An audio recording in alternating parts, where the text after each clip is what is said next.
ॐ वसुदेवसुतं देवं कंसचाणूरमर्दनं देवकी परमानन्दं कृष्णं वन्दे ஜகத்குரும்.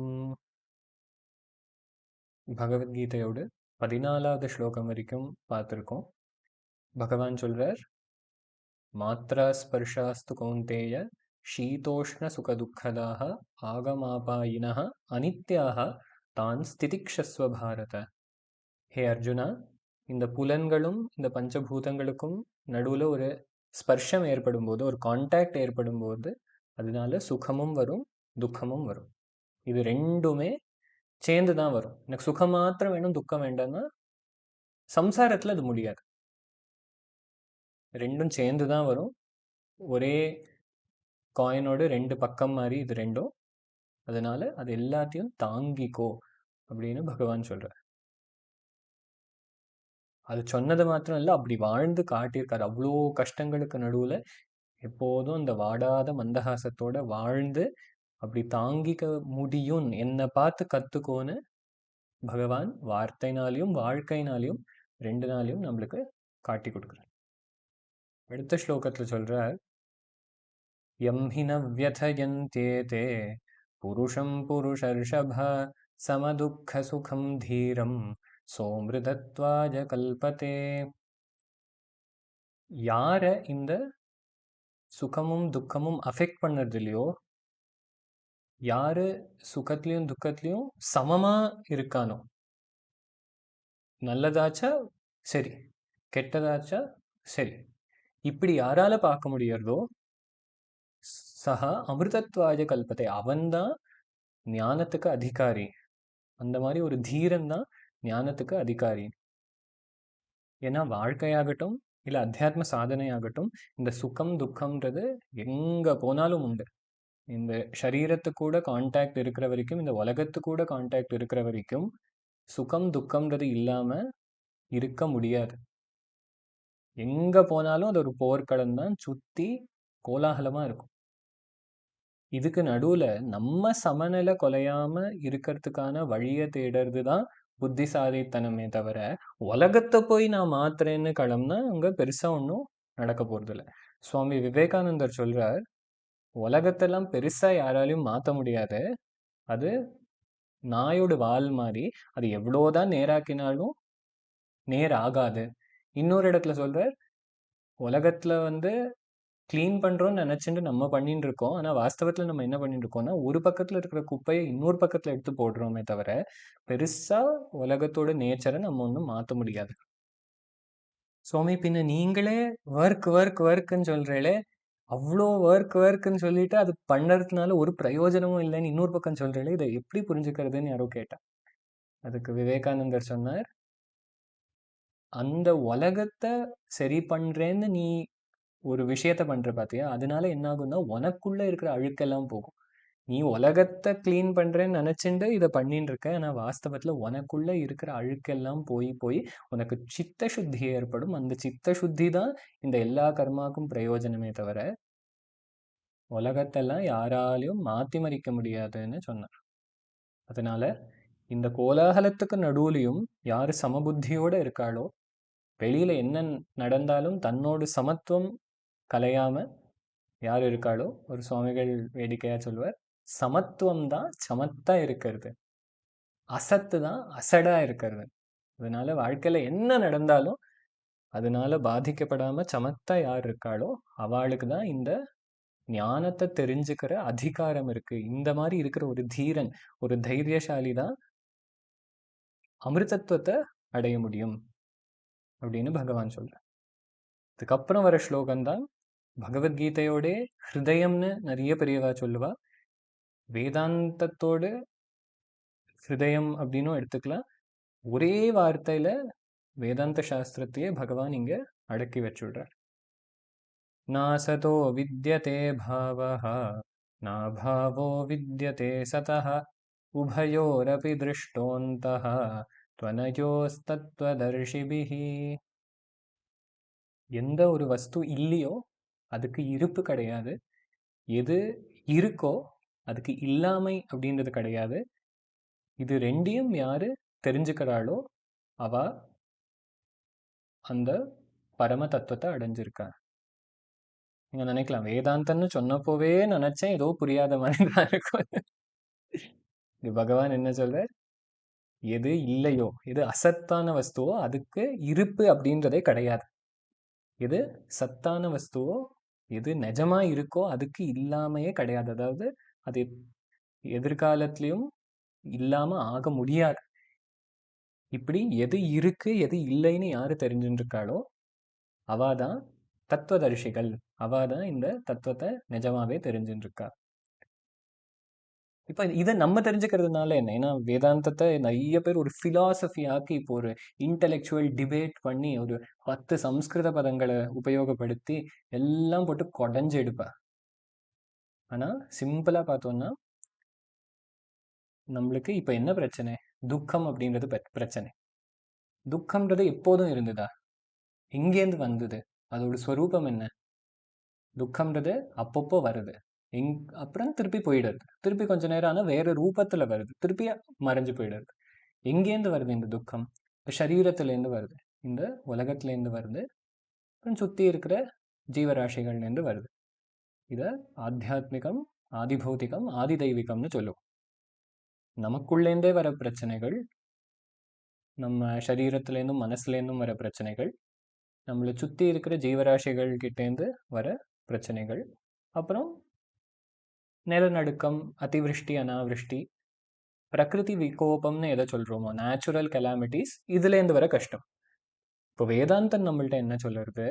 இந்த கஷ்டத்தை கொடுக்குற சரீரமோ மனசோ மற்ற ஜீவராசிகளோ இந்த ஜகத்தோ இது எல்லாமே பொய்.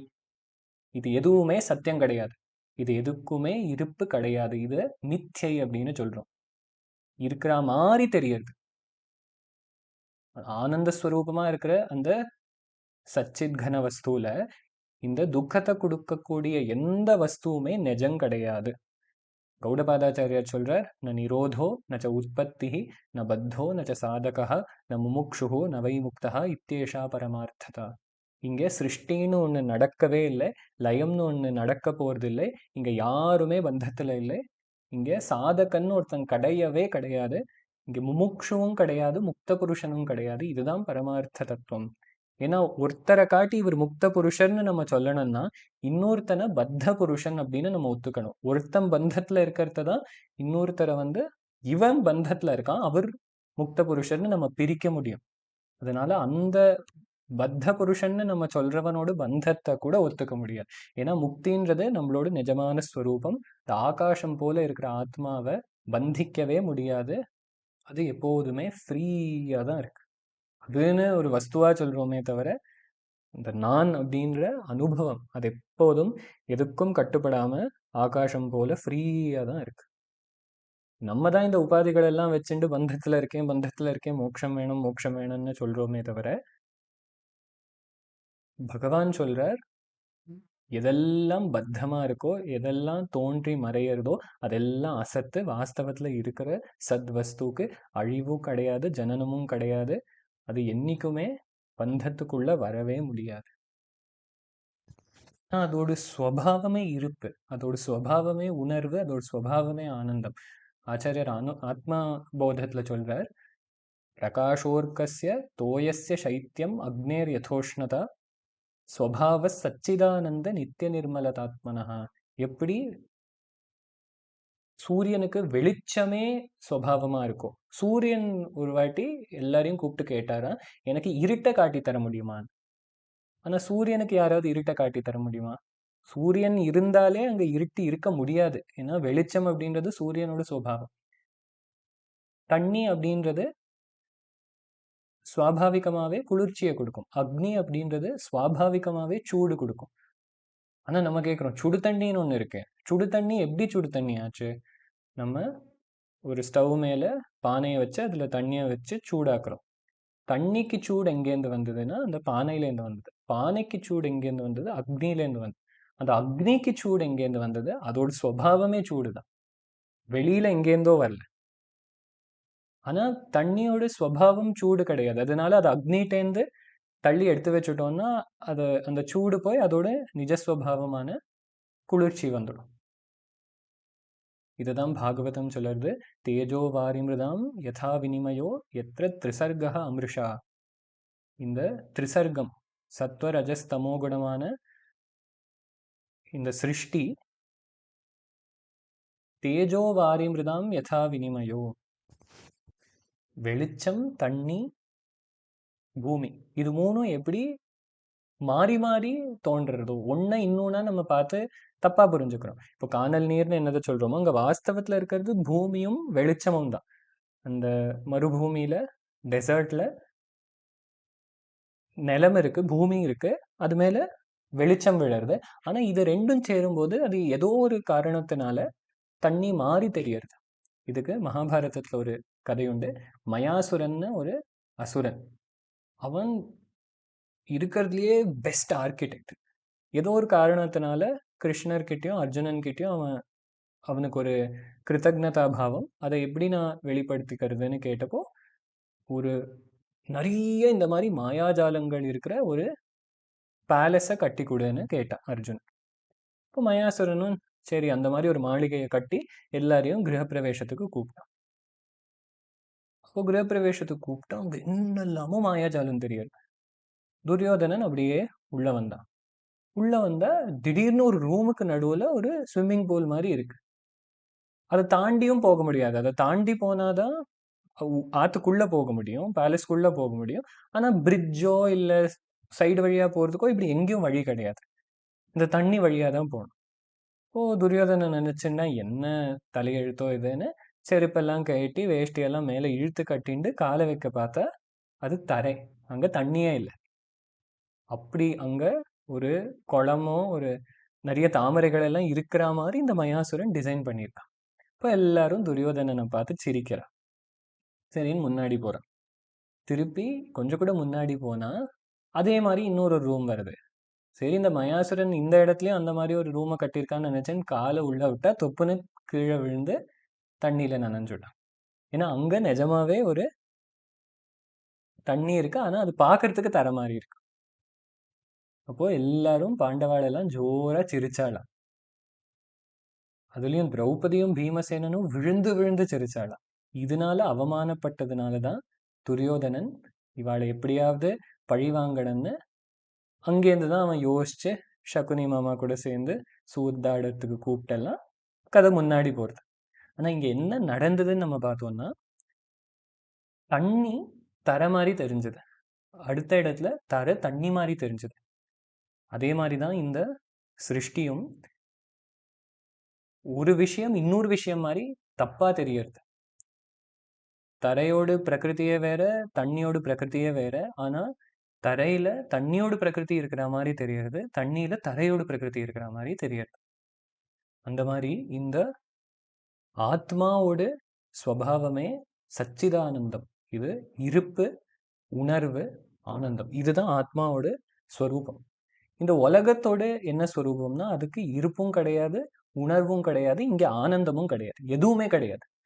ஆனா இந்த ஆத்மாவோட இருப்பு இந்த உலகத்துல ரிஃப்ளெக்ட் ஆகி தெரியறதுனால நம்ம இந்த உலகம் நிஜம்னு நினைச்சுட்டு இருக்கோம்.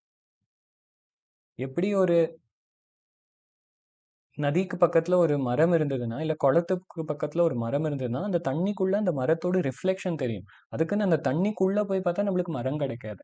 அதே மாதிரி இந்த ஆத்மாவோட இருப்பு தான் இந்த உலகத்துல ரிஃப்ளெக்ட் ஆகி தெரியறதே தவிர இந்த உலகத்துக்கு தன்னோடே ஆன ஒரு இருப்பு கிடையாது. இதெல்லாம் ஒரு பெரிய மருந்து நம்மளுக்கு. ஏன்னா நம்ம வாழ்க்கையே இதுல வேஸ்ட் ஆகிறது. உடம்ப நினைச்சு கவலைப்படுறது, உலகத்தை நினைச்சு கவலைப்படுறது, இது ரெண்டுலயே நம்ம வாழ்க்கை ஃபுல்லா வேஸ்ட் பண்ணிடுறோம். ஆனா சாஸ்திரம் சொல்றது, அப்பா இது ரெண்டுமே நிஜம் கிடையாது, கவலையே படாது, நீதான் சத்தியம். எந்த அனுபவத்துல இந்த உடம்பும் மனசும் உலகமும் தெரியறதோ அந்த அனுபவம் மாத்திரம்தான் சத்தியம். அதான் நம்மளோட இந்த ஆத்மானுபவத்துக்கு மாத்திரம்தான் அனுபவம்னு சொல்லுவோம். மிச்சதெல்லாம் சாஸ்திரம் பிரதீத்தின்னு சொல்லிடுது. தெரியறது அவ்வளவுதான், ஆப்ஜெக்ட் அவ்வளவுதான். அது இந்த சரீரத்திலேருந்து ஆரம்பிச்சு ஒரு விஷயம் இந்திரிய கோச்சரமா இருக்குன்னா அதுக்கு சாஸ்திரம் கொடுத்த பேர் பிரதீதி. நம்ம வாஸ்தவத்துல அனுபவம்ன்ற பதத்தை எப்படி உபயோகப்படுத்தின்னு இருக்கோம்னா, நான் இந்த இடத்துக்கு போனேன், இந்த விஷயங்கள் எல்லாம் பார்த்தேன், ரொம்ப நல்ல அனுபவமா இருந்தது. ஆனா நம்ம அனுபவம்னு என்ன சொல்றோமோ அது வாஸ்தவத்துல சில விஷயங்கள பார்த்தோம். இப்ப எங்கேயோ ஒரு இடத்துக்கு போறோம்னு வச்சுக்கோங்க. ஏதோ ஒரு ஃபேமிலி ஃபங்ஷன்.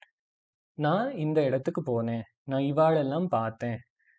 அந்த ஹால்ல டெக்கரேஷன் ரொம்ப நல்லா பண்ணியிருந்தா பார்க்கறதுக்கு ரொம்ப அழகா இருந்தது. இந்த நாதஸ்வர வாசிச்சவர் ரொம்ப நல்லா வாசிச்சார். கேட்கறதுக்கு நல்லா இருந்தது. அப்புறம் ஏசி ஹாலா இருந்தது. அதனால நல்ல ஜிலு ஜிலுன்னு இருந்தது. அவளெல்லாம் பார்த்து பேசிட்டு போய் நல்லா வயிறு நிறைய சாப்பிட்டுட்டு வந்து திருப்பி ஆத்துக்கு வந்து சேர்ந்தோம். இன்னைக்கு நல்ல அனுபவம் ஆச்சுன்னு சொல்லுவோம். ஆனா வாஸ்தவத்துல இது எல்லாமே பிரதீதி தான். நம்ம பார்த்த சில விஷயங்கள், கேட்ட சில விஷயங்கள், மணத்த விஷயம், ருசிச்ச விஷயம், அப்புறம் ஸ்பர்ஷத்தால தெரிஞ்சுண்ட விஷயம். இது எல்லாத்தையும் நம்ம சேர்த்து போட்டு அனுபவம்ன்ற பதத்தை உபயோகப்படுத்துறோம். ஆனா இது எதுவுமே அனுபவம் கிடையாது. இதெல்லாம் நம்ம இந்திரிய கோச்சரமான விஷயங்கள். நம்ம இந்திரியங்கள் பார்த்து தெரிஞ்சுண்ட விஷயத்த நம்ம அனுபவம்னு சொல்றோம். ஆனா வாஸ்தவத்துல நான் இருக்கேன்னு தெரிஞ்சுக்கிறதுக்கு இது எதுவுமே வேண்டாம். நம்ம கண்ணை மூடி காதை பொத்தி ஏதோ ஒரு ரூம்ல உட்கார வச்சா இப்போ அதுவே ஒரு தெரப்பியா சொல்றா. சென்சரி டிப்ரைவேஷன் டேங்க்னு பேரு. என்னன்னா நம்மள ஒரு ஸ்விம்மிங் பூல் மாதிரி இதுக்குள்ள பாத் டப் மாதிரி இதுல முக்கி உட்கார வச்சு விடுவாங்க. ஆக்சிஜன் மாஸ்க் எல்லாம் கொடுத்து அது எப்படி இருக்கும்னா ஃபுல் டார்க்கா இருக்கும். ஒண்ணுமே தெரியாது. ரூம் சவுண்ட் ப்ரூஃபா இருக்கும். அதனால எதுவுமே கேட்காது. தண்ணியில மிதந்துட்டு இருக்கிறதுனால நம்மளுக்கு எதோட ஸ்பர்ஷமும் ஃபீல் ஆகாது. அப்படி ஒரு டெம்பரேச்சர்ல அதை செட் பண்ணி வச்சிருப்பா. அப்புறம் எதுவும் சாப்பிட்டுன்னு இல்லை. அதனால ஆஹ், ருச்சியும் ஒன்றும் தெரியாது, மனமும் எதுவுமே இருக்காது. ஆனா இப்படிப்பட்ட ஒரு சுச்சுவேஷன்ல கூட இந்த நான் இருக்கேன் அப்படின்றது ஸ்வதசித்தமா பிரகாசிக்கும். ஏன்னா நான் இருக்கேன்னு தெரிஞ்சுக்கிறதுக்கு வேற எதுவுமே வேண்டாம். நான் இருக்கேன்ற இந்த அனுபவம் இந்திரியங்கள் வேலை பண்ணிட்டு இருக்கும் போதும் இருக்கு. ஆனா நம்ம மனசு இந்த இந்திரிய விஷயங்கள்ல அந்த பிரதீதியில போய் விழுந்துட்டதுனால இந்த இருப்பை நம்ம கவனிக்கிறது இல்ல. வாழ்க்கையில எது நடக்கும் போதும் அது சுகமா இருக்கட்டும் துக்கமா இருக்கட்டும், எந்த ஒரு விஷயம் நடந்தாலும் வெளியில அந்த விஷயத்துல நம்ம மனசை போடாம இதெல்லாம் யாருக்கு தெரியறது அப்படின்னு விசாரம் பண்ணி பார்க்கும்போது அந்த ஆனந்த ஸ்வரூபமான இருக்கிற ஆத்மா பிரகாசிச்சு இந்த சம்சாரத்தினால வர பயத்தை விரட்டி அடிச்சுடுறது. சம்சாரத்தினால வர எந்த துக்கத்தையும் சம்சாரத்துல நம்மளால சால்வ் பண்ண முடியாது. இந்த ஆத்மானுபவத்தினால டிசால்வ் தான் பண்ண முடியும். எப்போ இந்த ஆத்மாவை உணர்றோமோ இந்த உலகமே பொய்ன்னு தெரிஞ்சுட்ட அப்புறம் அதுல வந்து வர துக்கமும் பொய் தான்னு தெரிஞ்சுட்டு வாழ்க்கையில நிம்மதி அடை. தொடர்ந்து பார்க்கலாம். சிவ சிவ.